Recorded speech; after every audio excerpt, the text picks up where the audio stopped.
जय जगन्नाथ। आज हम यह जानने वाले हैं कि हम कैसे घर में महाप्रभु श्री जगन्नाथ जी की पवित्र स्नान यात्रा का पालन करेंगे।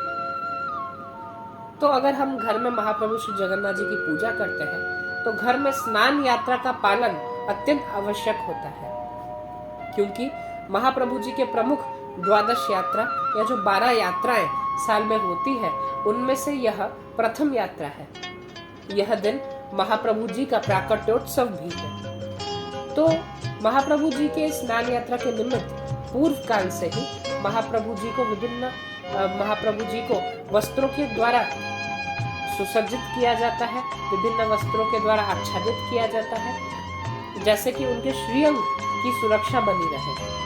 इस नीति को सेनापटा लागी ओडिया भाषा में कहा जाता है। स्नान पूर्णिमा के दिन प्रातः काल में महाप्रभु जी का मंगलार्पण किया जाएगा। यह 14 द्रव्यों के द्वारा संपन्न किया जाता है। मंगलार्पण संपन्न होने के बाद महाप्रभु जी को टाहिया लगाया जाएगा। टाहिया का अर्थ है पुष्पों का एक मुकुट, जिसे ओडिया भाषा में टाहिया कहा जाता है। उसके बाद महाप्रभु जी की पहंडी होगी। टाहिया के सुसज्जित होने के बाद महाप्रभु जी की आरती होगी। आरती के उपरांत महाप्रभु जी की पहंडी अनुष्ठित होगी। पहले श्री सुदर्शन, उसके बाद महाप्रभु श्री बलभद्र, उसके बाद देवी श्री सुभद्रा एवं अंत में महाप्रभु श्री जगन्नाथ स्नान मंडप पर विराजमान होंगे। स्नान मंडप पर विराजमान होने के बाद श्री मदन मोहन जी, जो कि महाप्रभु जी के सचल प्रतिमा है, वह भी स्नान मंडप पर विराजमान होंगे। उसके बाद महाप्रभु जी की मंगल आरती की नीति अनुष्ठित होगी, जिसमें महाप्रभु जी की आरती होगी और श्री मंदिर में प्रातः जो दैनिक कार्य होते हैं वह सारे कार्य महाप्रभु जी के स्नान मंडप पर ही अनुष्ठित होंगे। मंगल आरती के बाद उसके बाद महाप्रभु जी को अवकाश वेश में सुसज्जित किया जाएगा। अवकाश श्रृंगार महाप्रभु जी का होगा। अवकाश वेश होने के बाद महाप्रभु जी का अवकाश पूजन होगा। उसके बाद महाप्रभु जी नए नीले रंग के वस्त्र, जिसे ओडिया में बोयरानी कहा जाता है, वह महाप्रभु जी उनसे सुसज्जित होकर सुंदर भाव से फूलों की माला को अर्पण करने के साथ महाप्रभु जी का दिव्य श्रृंगार अनुष्ठित होता है। महाप्रभु जी के इस श्रृंगार के बाद जो 108 कलश जल है वो महाप्रभु के सम्मुख लाए जाएंगे। महाप्रभु श्री बलभद्र जी के सम्मुख 33 कलश रखे जाएंगे। महाप्रभु श्री जगन्नाथ जी के सम्मुख 35 कलश रखे जाएंगे। देवी सुभद्रा के सम्मुख 22 कलश रखे जाएंगे एवं महाप्रभु श्री सुदर्शन के सम्मुख में 18 कलश जल रखे जाएंगे। जलों को इस क्रम में रखने के बाद जल पूजा अनुष्ठित होती है। श्री मंदिर में यह कार्य पूजा पंडा सेवक के द्वारा षोडश उपचार पूजन के माध्यम से होता है। क्योंकि यह घर में है तो पंच उपचार पूजन करना इस मामले में श्रेयस्कर होगा। तो पंच उपचार पूजन के माध्यम से महाप्रभु जी की जल पूजा होगी। पंच उपचार पूजन का जो नैवेद्य उपचार है, उस उपचार में ही जल को संस्कार करके जल को नैवेद्य रूप में महाप्रभु जी को अर्पण किया जाएगा। यह कार्य संपन्न होने के बाद उसके बाद महाप्रभु जी का प्रत्यक्ष स्नान होगा, जहां साल भर महाप्रभु जी को केवल दर्पण से स्नान किया जाता है, किंतु स्नान पूर्णिमा के दिन महाप्रभु प्रत्यक्ष रूप से स्नान करते हैं। महाप्रभु जी का यह महास्नान संपन्न होने के बाद महाप्रभु जी को पुनः नए वस्त्रों से सुसज्जित किया जाता है। यह वस्त्र गेरुए रंग के होते हैं, भगवा रंग के होते हैं और इसे ओडिया में इस प्रकार के वस्त्र को पपनी कहा जाता है। यह वस्त्र से सुसज्जित होने के बाद राजनीति वंदापना अनुष्ठित होती है। इसके अधीन में पहले श्री बलभद्र, उसके बाद श्री जगन्नाथ और फिर देवी सुभद्रा जी की वंदापना होती है।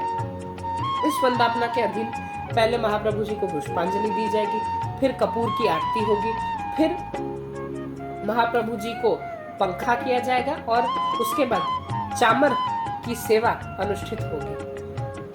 यह संपन्न होने के बाद महाप्रभु जी को प्रसिद्ध हाथी वेश में भूषित किया जाएगा। प्रभु जी गज वेश में दर्शन देंगे। गजवेश संपन्न होने के बाद महाप्रभु जी का प्रातः राजभोग, जिसे हम ओडिया में सकाल धूप कहते हैं, वह प्रातः धूप का पूजा अनुष्ठित होगा। इस पूजा के अधीन में जो प्रसाद महाप्रभु जी को लगाए जाएंगे, वह प्रसाद मंडप के चारों ओर महाप्रभु जी को प्रसाद रखे जाएंगे, क्योंकि यह विश्वास है कि महाप्रभु जी, क्योंकि इस दिन महाप्रभु जी एक हाथी के रूप में दर्शन देते हैं, तो यह मान्यता है कि महाप्रभु इस दिन अपने सूंड के माध्यम से चारों ओर प्रसाद को प्राप्त करते हैं। तो इसलिए मंडप के चारों ओर महाप्रभु जी के निमित्त भोग को रखा जाता है। उसके बाद पुनः महाप्रभु जी का जो प्रातः धूप का जो पूजन है वह अनुष्ठित होता है। श्री मंदिर में भी यह जो दैनिक रूप से जो सकाल धूप का पूजन होता है वह षोडशोपचार के माध्यम से होता है। यह सेवा पूजा पंडा सेवकों के द्वारा संपन्न होती है, किंतु हम घर में कर रहे हैं तो पंच उपचार पूजन के माध्यम से ही सकाल धूप पूजन अनुष्ठित किया जाए। महाप्रभु जी का यह सकाल धूप पूजन संपन्न होने के बाद महाप्रभु जी की आरती होगी। महाप्रभु जी की आरती संपन्न होने के बाद फिर विशेष वंदापना या आरती अनुष्ठित होगी। इस आरती के अधीन में महाप्रभु जी को कपूर की आरती, फिर बत्ती की आरती, इसका अर्थ है दिए की आरती, और फिर महाप्रभु जी को अक्षत, दूर्वा एवं पुष्प से पुष्पांजलि 3 बार दी जाएगी। यह सब के बाद महाप्रभु जी का जो गजवेश है, उसका गजवेश को महाप्रभु जी से निकाला जाएगा। फिर महाप्रभु जी के निकट और एक बार पुष्पांजलि होगी। फिर महाप्रभु जी ताहिया लगाकर अनवसर पिंडिका की ओर, अनवसर पिंडी के ओर जो पहंडी होती है वहां भी उसी क्रम में चलेगी जैसे प्रभु जी स्नान मंडप की ओर आते हैं कि ताहिया लगाने के बाद महाप्रभु जी की आरती होगी इत्यादि नीतियां, ये सब वैसे ही महाप्रभु जी की चलेंगी। महाप्रभु जी के पहंडी के संपन्न होने के बाद अनवसर पिंडी में महाप्रभु जी को रात्रि का भोग लगेगा, रात्रि के समय का, और अनवसर नीति का आरंभ होगा। उसके बाद महाप्रभु जी के सम्मुख, क्योंकि महाप्रभु जी की प्रत्यक्ष पूजा इस समय अनुष्ठित नहीं होती है, महाप्रभु जी के दर्शन अनवसर के समय नहीं होते हैं, तो इस कारण महाप्रभु जी के तरफ से उनका प्रतिनिधित्व करने के लिए एक विशेष चित्र प्रतिमाएं उनकी स्थापना की जाती है। उन्हें पट्ट चित्र या पट्ट ब्रह्म कहा जाता है। उनकी स्थापना करने के बाद संध्या आरती से रात्रि के नीति तक सारे नीतियां पट्ट चित्र प्रतिमाओं के साथ अनुष्ठित होंगी। फिर महाप्रभु जी के पट बंद होंगे। इसी प्रकार महाप्रभु जी के स्नान यात्रा की समस्त नीतियां संपन्न होती है। जय जगन्नाथ।